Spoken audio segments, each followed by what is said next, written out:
আগামী দিনে বাংলাদেশে কোরআনের বিধান কায়েমের জন্য যার যতটুকু সামর্থ্য রয়েছে অর্থ দিব, টাকা দিব, জান দিব, মাল দিব, প্রয়োজন বোধে নিজের বুকে তপ্ত তাজা রক্ত ঢেলে দিয়ে হলেও বাংলার এই জমিনে লাল সবুজের পতাকার পাশাপাশি আরেকটা পতাকা আমরা উড্ডীন করব, যেই পতাকার মধ্যে লেখা থাকবে কালেমাতুত তাইয়্যিবা লা ইলাহা ইল্লাল্লাহু মুহাম্মাদুর রাসূলুল্লাহ। পড়া যাবে?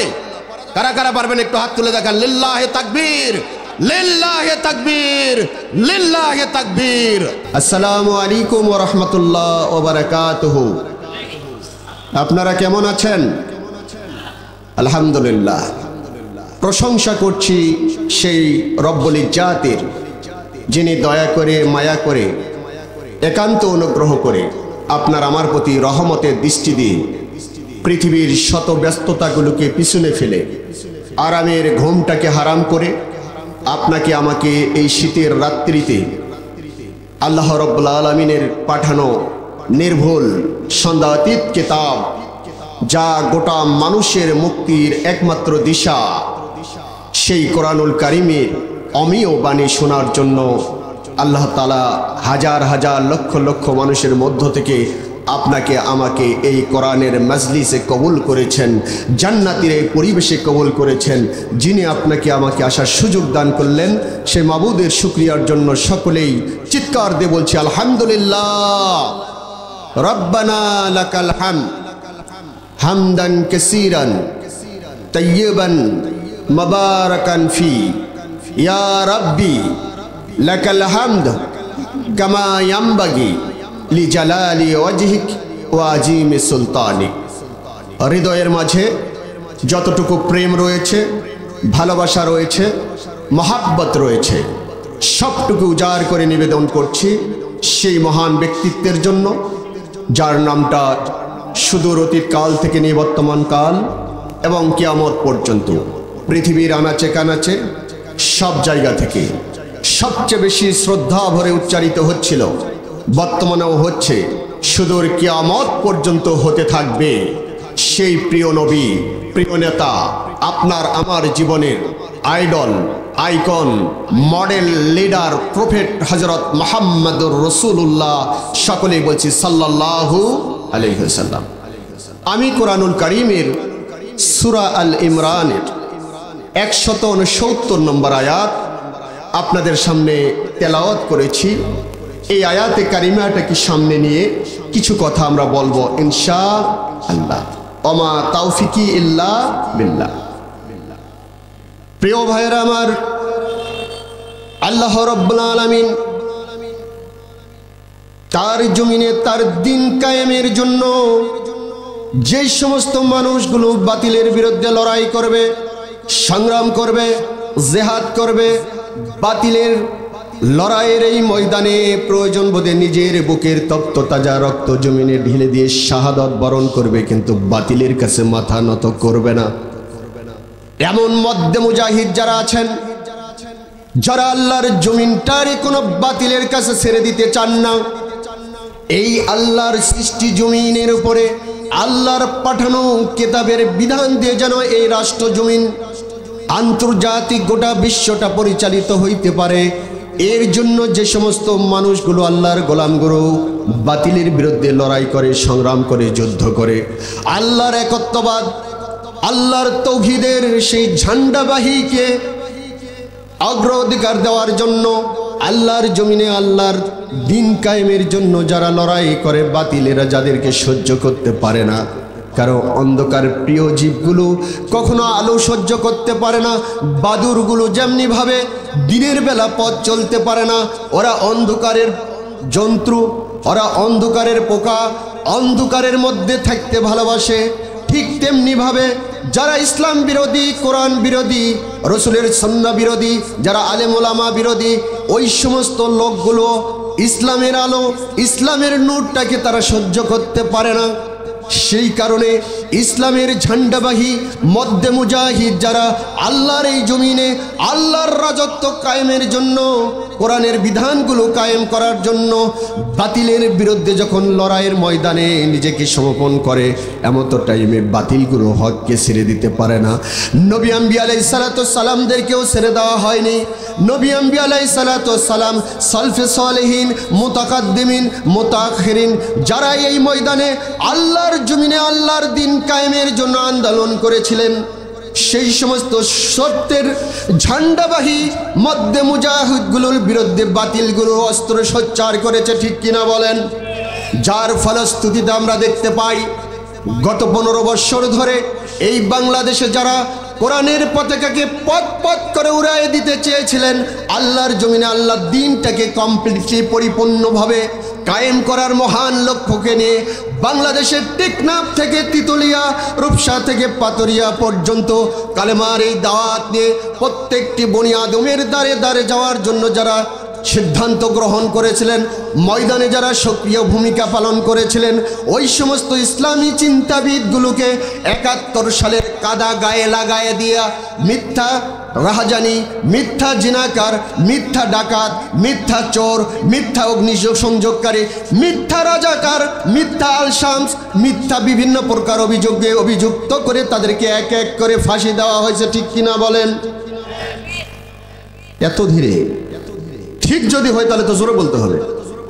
প্রিয় ভাইরা, ইসলামী আন্দোলনের দায়িত্বশীলদেরকে, যারা আল্লাহর জমিনে আল্লাহর দ্বীন কায়েমের জন্য কাজ করেছে, তাদেরকে এই বাতিলগুলো কখনো সহ্য করতে পারেনি। তদানীন্তন সময়ে নবীদের সঙ্গে যে আচরণ করা হয়েছে, পরবর্তীতে সাহাবা একরামদের সঙ্গে সেই আচরণ করা হয়েছে।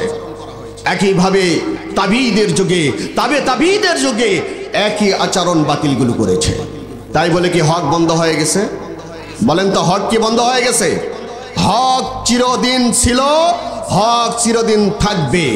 এই জন্য আল্লাহ তাআলা বলছেন, ইউরিদুনা লিউতফিউ নূরাল্লাহি বিআফওয়াহিহিম ওয়াল্লাহু মুতিম্মু বিনূরিহি।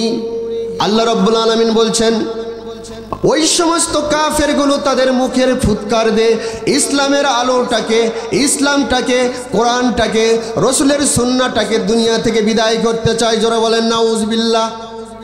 ওয়াল্লাহু মুতিম্মু নূরিহি। আল্লাহ তাআলা বলছেন, যদিও কাফেরগুলো সিদ্ধান্ত নিয়েছে আমার নূরটাকে দুনিয়া থেকে তুলে দিবে, কিন্তু আমি রব্বুল আলামিন চ্যালেঞ্জ করে বললাম, আমি আমার আলোকে, আমার নূরকে, কোরআনের বিধানকে গোটা পৃথিবী জোড়া আমি অবশ্যই উদ্ঘোষিত করব। জোরে বলেন আল্লাহু আকবার। 17 বছর ধরে যারা চিন্তা করেছিল বাংলাদেশে ইসলাম রাখবো না, ধর্ম বইয়ের উপর মন্দিরের ছবি দিছে না, দেয়নি? দিছে তো। ধর্মীয় বইয়ের উপর মন্দিরের ছবি, আল্লাহ নবীর জীবনকে শর্টকাট করা হয়েছে, সাহাবা একরামের জীবনকে পাঠ্যপুস্তক থেকে বাদ দেওয়া হয়েছে। জাতির পিতা একজনকে বানায় নিয়ে তার জীবনী আলোচনার বইগুলোর মধ্যে, পাঠ্যপুস্তকের মধ্যে স্থান দিয়েছিল, ঠিক কিনা বলেন?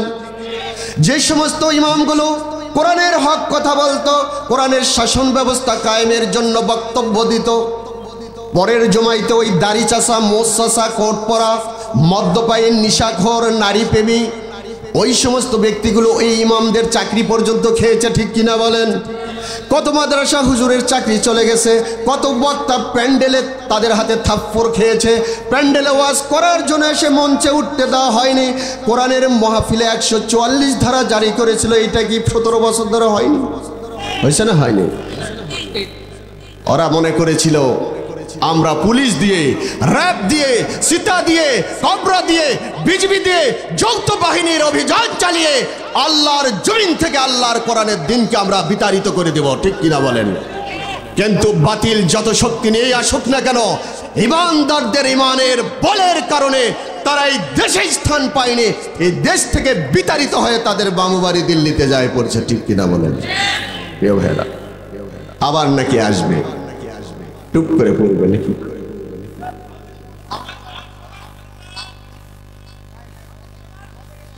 জি ঠিক আছে, আমি আস্তে সাউন্ড দিলেই, সাউন্ড কমায় দিলেই তো কমবে নাকি? আমার কাছেও তো ভলিউম আছে, আছে না? আমি কমে দিলেই হোক। যে প্রিয় ভাইরা, তাহলে রব্বুল আলামিন কোরআনুল কারীমের যে আয়াতে কারিমা আমরা তেলাওয়াত করছি, আল্লাহ রব্বুল আলামিন এই আয়াতে কারিমা বলছেন, ولا تحسبن الذين قتلوا في سبيل الله أموات আল্লাহ রাব্বুল আলামিন বলছেন গোলাম শোনো ওয়ালা তাহসাবান্নাল্লাযীনা তোমরা কখনোই মনে করো না কুতিলু ফি সাবিলিল্লাহি আমওয়াত যাদেরকে যারা আল্লাহর রাস্তায় ছিল আল্লাহর জমিনে দ্বীন কায়েমের ময়দানে যারা সমসীন ছিল সেই সমস্ত ব্যক্তিদেরকে বাতিলেরা যখন অস্ত্র চালাই দিয়েছিল তাদের উপর যখন বুলেটের আঘাত করা হয়েছিল তাদের বুকের এপার দিয়ে বুলেট ঢুকেছিল ওপার দিয়ে বের হয়ে গিয়েছিল ওই সমস্ত লোকগুলো শাহাদাত বরণ করেছিল যারা শহীদ হয়ে গিয়েছিল তোমরা তাদেরকে মৃত্যু বলবে না মৃত্যু বলা তো দূরের কথা মৃত্যু মনেও করবা না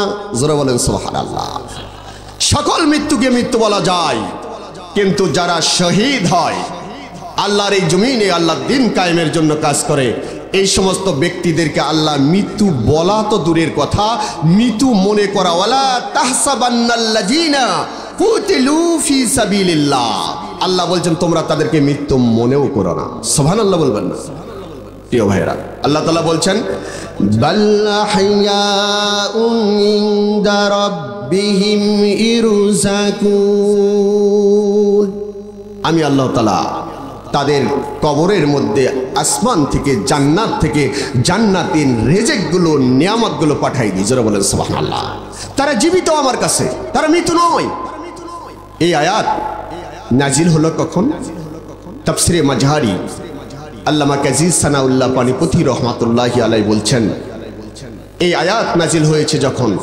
উহুদের যুদ্ধে যখন আল্লাহ রাসূলের সাহাবে کرام জিহাদের ময়দানে গেলেন সেই জিহাদের ময়দানে বাতিলের বিরুদ্ধে লড়াই করতে গিয়ে 70 জন সাহাবী শাহাদাত বরণ করলেন গোটা মদিনার আকাশ বাতাস ভারী হয়ে গেল সেই সমস্ত শহীদারের স্ত্রীদের কান্না রোল পড়ে গেল ছোট ছোট সন্তানগুলো কান্না করে গোটা ময়দানের মদিনার আকাশ বাতাস ভারী আর এই 70 জনকে আল্লাহ রাব্বুল আলামিন তাদের রূহটাকে জান্নাতুল ফেরদাউসের মধ্যে ছেড়ে দিয়েছেন যারা বলেন সুবহানাল্লাহ এখন মদিনার অবস্থা ভারী কিন্তু 70 জন সাহাবী যারা দ্বীন কায়েমের এই ময়দানে জীবন দিয়েছেন আল্লাহ তাআলা সবগুলোকে পুরস্কৃত করে জান্নাতুল ফেরদাউসের মধ্যে দিয়েছেন তাদের শরীরে দিয়েছেন সবুজ ডানা তারা এই ডানা দিয়ে জান্নাতের এক গাছ থেকে অন্য গাছে উড়ে যাচ্ছে যারা বলেন সুবহানাল্লাহ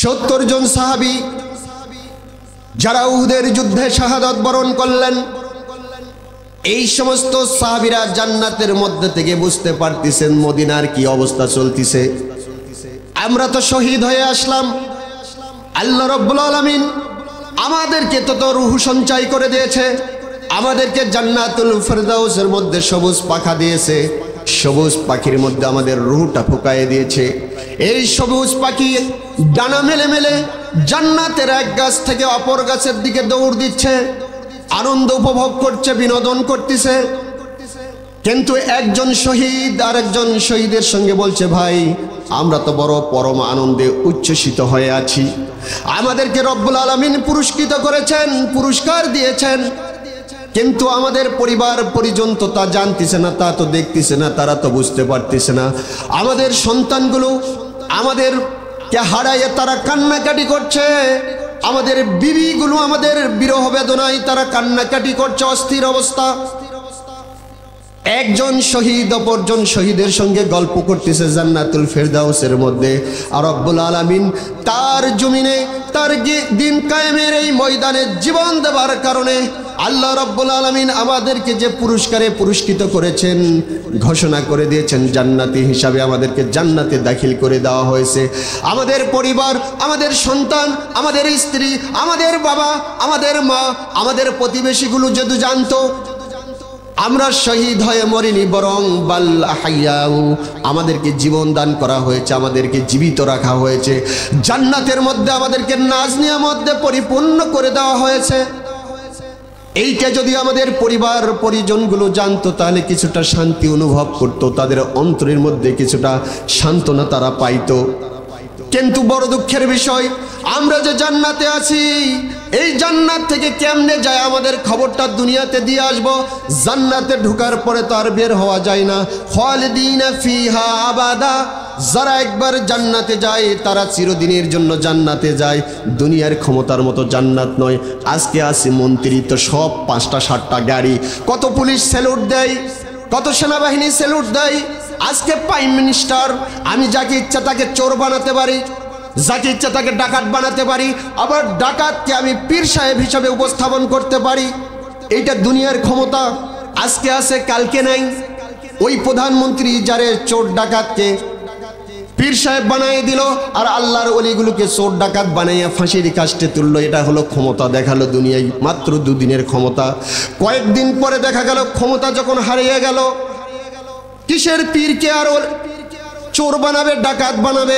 সে নিজেই 10 বছরের প্রধানমন্ত্রী, 12 বছরের জেলের কয়েদি, ঠিক কিনা বলেন? কিন্তু জান্নাতটা এমন হবে না। জান্নাতুল ফেরদাউসে একবার যখন লোক ঢুকবে তখন আর এই ক্ষমতা হারাবে না। জান্নাতের নাজ নিয়ামতগুলো তার হারিয়ে যাবে না। জান্নাতের নাজ নিয়ামতগুলো খালিদিনা ফিহা আবাদা। আল্লাহ রাব্বুল আলামিন বলেছেন একবার ঢুকবা চিরস্থায়ীভাবে, আর কখনো বের হতে হবে না। তাহলে দুনিয়া ক্ষমতার জন্য কাজ করব না জান্নাত লাভের জন্য কাজ করব? কার জন্য? তবে ক্ষমতাও তো লাগবে নাকি? ক্ষমতা না হইলে আল্লাহর কোরআনের বিধান কায়েম করা যায় না। তবে ক্ষমতাই মূল টার্গেটের বস্তু নয়। আমরা আল্লাহর কোরআনের রাজ জমিনে কায়েমের জন্য চেষ্টা করব। যদি জনগণ চাইতে এই দেশে আল্লাহর কোরআনের বিধান কায়েম হবে, যদি জনগণ না চাই তো কায়েম হবে না। আমাদের কোনো ঠেকা পড়েনি, ঠিক কিনা বলেন? এই জন্য জনগণকে চাইতে হবে। এখানে আওয়ামী লীগ, বিএনপি, জাতীয় পার্টি, জামাত ইসলামী, তাবলিগ জামাত, পীর সাহেব, এগুলো বাস বিচার করে লাভ নাই। কোরআন সকলের, কি বলেন? কোরআন সবার না? এই কোরআনের আইন প্রতিষ্ঠিত করা প্রত্যেক মানুষের দায়িত্ব, শুধু মুসলমানের নয়। হিন্দু, বৌদ্ধ, খ্রিস্টান যারাই কোরআনের কাছে আসবে তারাই হেদায়েত পাবে। হুদাল্লিন নাস ওয়া বাইয়িনাতিন মিনাল হুদা ওয়াল ফুরকান। আল্লাহ তাআলা বলছেন এই কোরআন শুধু মুসলমানদের জন্য নয়। এই কোরআন হিন্দু, বৌদ্ধ, খ্রিস্টান, যত ধর্মের লোক আছে, যত বর্ণের লোক আছে, সকল লোকের জন্য আমি হেদায়েতের জন্য, সঠিক পথের দিশা দেওয়ার জন্য, সত্য এবং মিথ্যাকে পার্থক্য সূচিত করার জন্য যেই কিতাব নাজিল আমি করেছি তার নাম হলো কোরআনুল কারীম, ঠিক কিনা বলেন? ওই সমস্ত সাহাবায়ে কেরাম যারা উহুদের যুদ্ধের শহীদ ছিলেন, তারা একে অপরের সঙ্গে গল্প করছেন। আল্লাহ রাব্বুল আলামিন আমাদের প্রতি খুশি হয়েছেন, সন্তুষ্ট হয়েছেন, আমাদেরকে নিয়ামত দান করেছেন। কিন্তু কেমনে যায় আমাদের পরিবার পরিজনের কাছে এই সংবাদ পৌঁছাবো?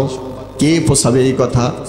সাহাবায়ে কেরাম যখন জান্নাতুল ফেরদাউসের মধ্যে এই আলোচনাটা করতেছিলেন, আল্লাহ রাব্বুল আলামিন সেই কথা শুনে ফেলেছেন।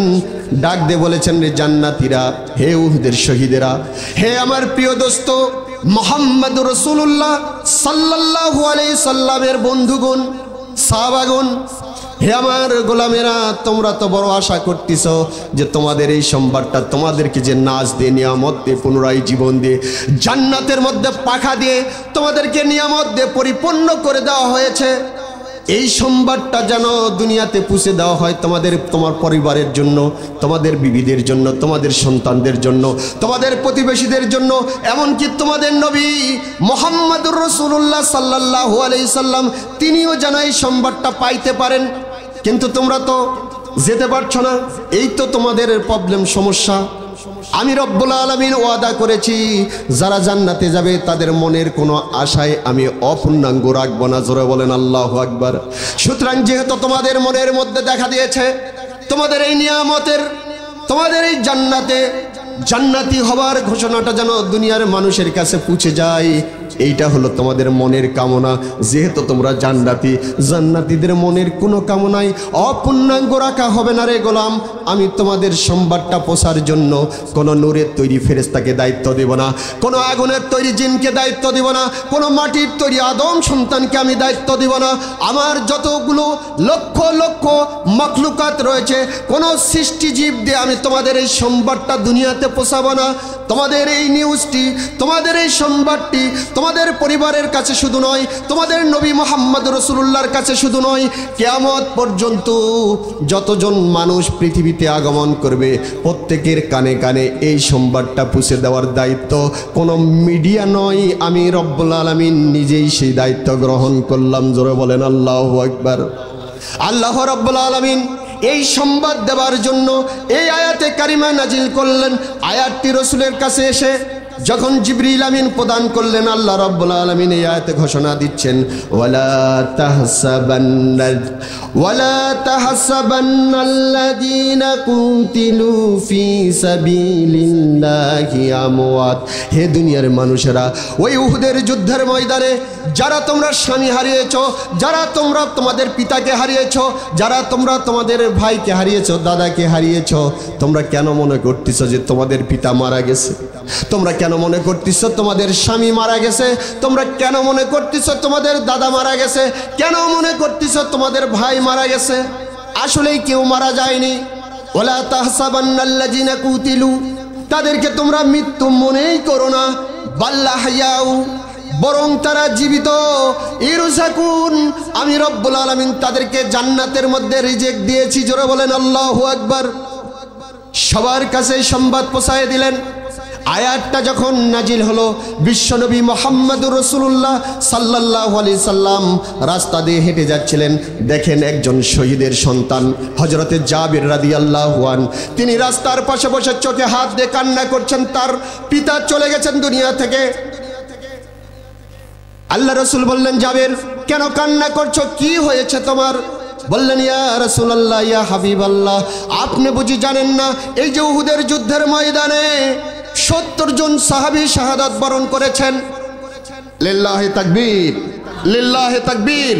আমাদের আরেকজন আলোচক হযরত মাওলানা সাইদুর রহমান ভাইয়ের আগমন, শুভেচ্ছার স্বাগতম। ওনাকে মঞ্চে উপবিষ্ট হওয়ার জন্য অনুরোধ করছি। আমিও শেষ করব দ্রুত সময়ের মধ্যে। প্রিয় ভাইরা, এই আয়াতে কারিমায় আল্লাহ রাসূলের কাছে নাজিল হলেন। তিনি রাস্তা দিয়ে হাঁটছেন। উহুদের যুদ্ধের সেই 70 জন শহীদের মধ্যে একজন হলেন হযরত আব্দুল্লাহ রাদিয়াল্লাহু আন। তিনি শাহাদাত বরণ করেছেন আর তার সন্তান চোখে হাত দিয়ে কাঁদতেছেন। তা আল্লাহ রাসূল বললেন, জাবের কি হয়েছে তোমার, কাঁদো কেন? বলছে, ইয়া রাসূলুল্লাহ, আপনি কি খবর রাখেন? আমার পিতা উহুদের ময়দানে শাহাদাত বরণ করেছেন। অনেকগুলো সন্তান আমার পিতা রেখে গেছেন, অনেকগুলো ছোট ভাই বোন আমার, আর অনেকগুলো ঋণ রেখে গিয়েছে। এই ঋণ পরিশোধ করার মতন কোনো অর্থ রেখে যায়নি আমার পিতা। আমি কি দিয়ে ঋণ পরিশোধ করব? সুনানে তিরমিজির বর্ণনা, বিশ্বনবী মুহাম্মদ রাসূলুল্লাহ সাল্লাল্লাহু আলাইহি সাল্লাম বললেন, হে জাবের, তুমি কি জানো তোমার পিতা শহীদ হওয়ার পরে আল্লাহ রাব্বুল আলামিন তোমার পিতার সঙ্গে কি কথোপকথন করেছেন? জানা নেই? আপনি বলেন। আল্লাহু ওয়া রাসূলু আলামু, আল্লাহ এবং রাসূলই ভালো জানেন কি আচরণ করা হয়েছে।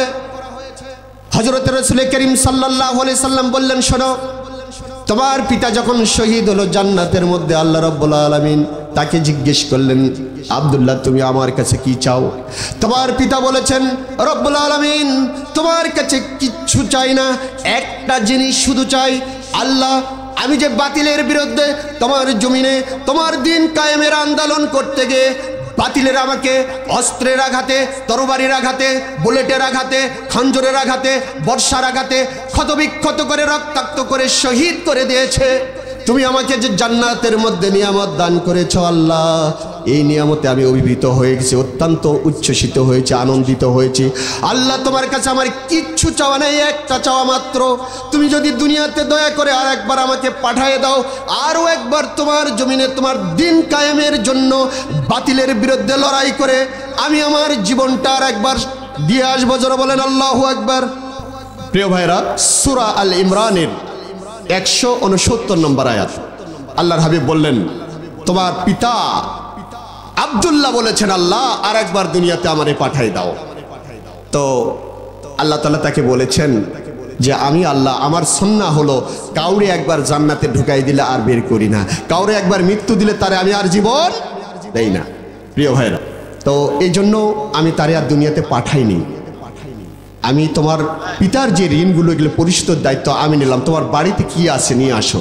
তো কয়েক বস্তা খেজুর ছিল, ওটা ঢালা হলো, আর বলল যে যতজন মানুষ যত লক্ষ টাকা পাইবে সবাইকে সংবাদ দাও। সবাইকে সংবাদ দেওয়া হলো, সবাই আসলো। রাসূল সাল্লাল্লাহু আলাইহি ওয়াসাল্লাম এই খেজুরের ছোট্ট একটা স্তূপের উপর দাঁড়িয়ে গেলেন, আর ওই জাবেরকে বললেন তুমি সমানে মাপো, আর যে যতটুকু পাবে সবাইকে দিয়ে দাও।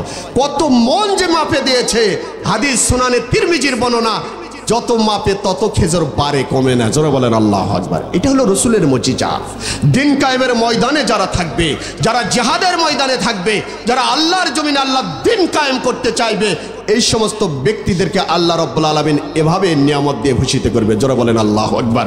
যেহেতু শহীদের মৃত্যুর চেয়ে উত্তম কোনো মৃত্যু নাই, তাই নবী মুহাম্মদ রাসূলুল্লাহ বলেছেন, ওয়াল্লাযী নাফসি বিয়াদিহি ওয়াদিতু আন্না লা উকাতিলু ফি সাবিলিল্লাহ সুম্মা উকতালু সুম্মা উহিয়া। আমি নবী, আমার ইচ্ছে করে আমি বাতিলের বিরুদ্ধে লড়াই করি, আল্লাহর জমিনে আল্লাহর দিন কায়েমের জন্য চেষ্টা করি। আল্লাহ যদি আমাকে শহীদ করে দেয়, এরপরে আল্লাহ তাআলার কাছে যাই, বলবো আল্লাহ তুমি আবার একবার জীবন দাও। আল্লাহ যদি জীবন দেন, আবার আমি লড়াই করব বাতিলের বিরুদ্ধে। দ্বিতীয়বার শহীদ হলে আল্লাহর কাছে বলবো আল্লাহ আবার একবার জীবন দাও। তৃতীয়বার আবার জীবন নিয়ে এসে বাতিলের বিরুদ্ধে লড়াই করে শহীদ হবো। জোরে বলেন সুবহানাল্লাহ। এই ময়দানে যারা থাকবেন, আল্লাহ নবী, প্রিয় নবী মুহাম্মদ রাসূলুল্লাহ বলেছেন, মান কাতালা ফি সাবিলিল্লাহ ফুয়াকা নাকাতিউ ওয়াজাবাত লাহুল জান্নাহ। যারা দিন কায়েমের ময়দানে এতটুকু সময় দিবে, একটা উটের বাট থেকে দুধ দহন করতে যতটুকু সময় লাগে, ওইটুকু সময়ে যদি কেউ দিন কায়েমের এই ময়দানে সময় ব্যয় করে, আল্লাহ রাব্বুল আলামিন তার জন্য জান্নাত ওয়াজিব করে দিবেন। জোরে বলেন আল্লাহু আকবার। আসুন সবাই মিলে আল্লাহ তাআলার এই কোরআনুল কারীমকে নিয়ে আজকে আমরা প্রতিজ্ঞা করি, যতটুকু কথা হবে এই কথাগুলো শুনে আমল নিয়তে শুনবো। আগামী দিনে বাংলাদেশে কোরআনের বিধান কায়েমের জন্য যার যতটুকু সামর্থ্য রয়েছে, অর্থ দিব, টাকা দিব, জান দিব, মাল দিব, প্রয়োজন বোধে নিজের বুকে তপ্ত তাজা রক্ত ঢেলে দিয়ে হলেও বাংলার এই জমিনে লাল সবুজের পতাকার পাশাপাশি আরেকটা পতাকা আমরা উড্ডীন করব, যেই পতাকার মধ্যে লেখা থাকবে কালেমাতুত তাইয়্যিবা লা ইলাহা ইল্লাল্লাহু মুহাম্মাদুর রাসূলুল্লাহ। পড়া যাবে? কারা কারা পারবেন একটু হাত তুলে দেখান। লিল্লাহি তাকবীর, লিল্লাহি তাকবীর, লিল্লাহি তাকবীর। আল্লাহ তাআলা সবাইকে কবুল করুন। হাজা মা ইনদি ওয়া ইলমু ইনদাল্লাহ।